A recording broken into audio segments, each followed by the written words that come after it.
여러분 안녕하십니까? 오늘도 참으로 좋은 날입니다. 하나님의 평강이 넘치시기를 바랍니다. 저는 오늘 기도하고 낙심치 말라는 제목으로 여러분과 함께 은혜를 나누고자 합니다. 본문 말씀은 누가복음 18장 1절로 8절입니다. 주께서 또 가라사대 불의한 재판관의 말한 것을 들으라. 하물며 하나님께서 그 밤낮 부르짖는 택하신 자들의 원한을 풀어주지 않겠느냐? 저에게 오래 참으시겠느냐? 우리의 생활 속에 다가오는 낙심은 마치 감기와 같습니다. 모든 사람이 경험하는 감기 그 자체는 큰 병이 아닙니다. 그러나 그것을 등한시하여 초기에 잘 다스리지 아니하면 여러 가지 큰 질병을 일으켜 급기야 삶의 파멸을 초래하기도 하는 것입니다. 낙심은 모든 사람이 다 경험하는 것입니다. 이스라엘의 위대한 선지자였던 엘리야도 한때 지치고 낙심하여 사막 가운데로 도망쳐 로뎀나무 밑에 누워서 하나님이여 이만하면 능력하오니 나의 생명을 거두어 주시옵소서라고 탄식하며 부르짖기도 했습니다. 그러면 낙심이 다가올 때 어떻게 대처해야 할까요? 예수님께서는 이 문제에 관하여 불의한 재판관의 비유를 들어 자세한 해답을 제시하셨습니다. 한 도시에 하나님을 두려워하지 않고 사람을 무시하는 한 재판관이 있었습니다. 이 도시에 또 과부 한 사람이 있었습니다. 이 과부는 재판관에게 찾아가 나의 원통한 사연을 들어주시고 공정한 재판을 내려주시라고 부르짖었지만 이 재판관은 그들 떠보지도 않았습니다. 그러나 이 과부가 자주 나와서 간절히 부르짖고 그를 번거롭게 하고 괴롭게 함으로 그 원한을 풀어주었습니다. 이런 비유를 드신 예수님께서는 불의한 재판관의 비유를 들으라 하물며 하나님께서 그 밤낮 부르짖는 택하신 자들의 원한을 풀어주지 아니하시겠느냐? 저에게 오래 참으시겠느냐?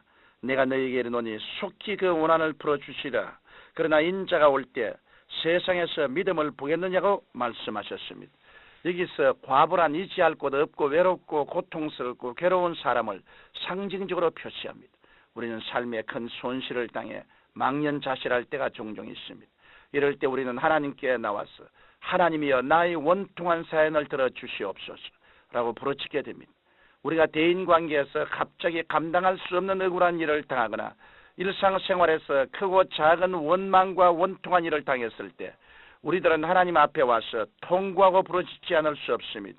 이와 같은 상태가 되면 우리는 불안과 공포와 분노에 떨게 됩니다.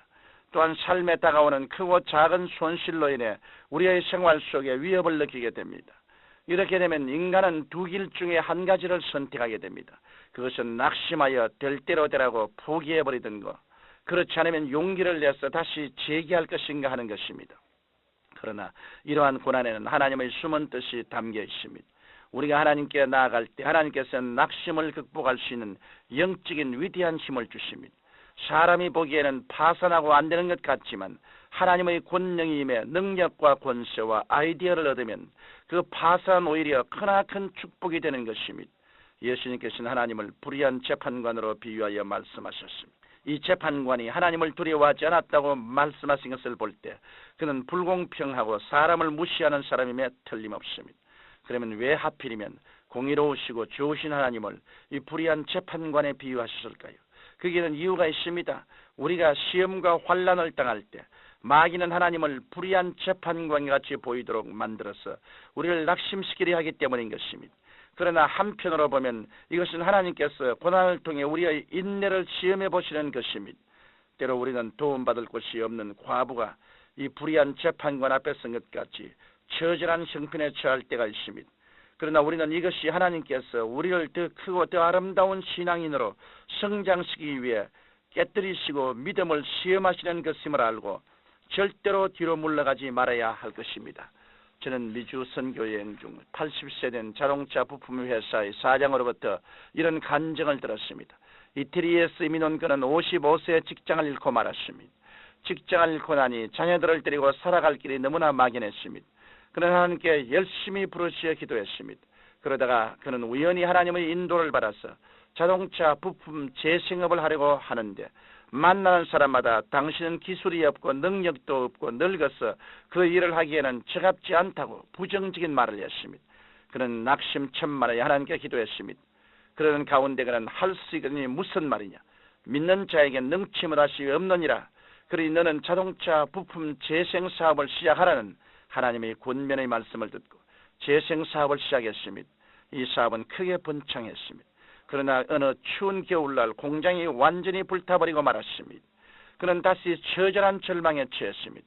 이제는 인생이 귀찮고 죽어버리고 싶은 마음뿐이었습니다. 그런 상황에서 이 사람은 하나님께 엎드려 기도했습니다.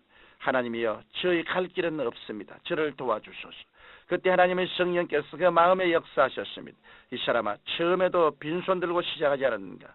이로 인해 내가 더 큰 복을 주기 위해 너를 시험한 것이다. 그러므로 이 시험에서 낙지하지 말라. 너는 성공할 수 있다. 그는 기도하고 난 다음 하나님께서 주시는 용기와 믿음을 가지고 더 나은 곳에 가서 새 출발을 했습니다.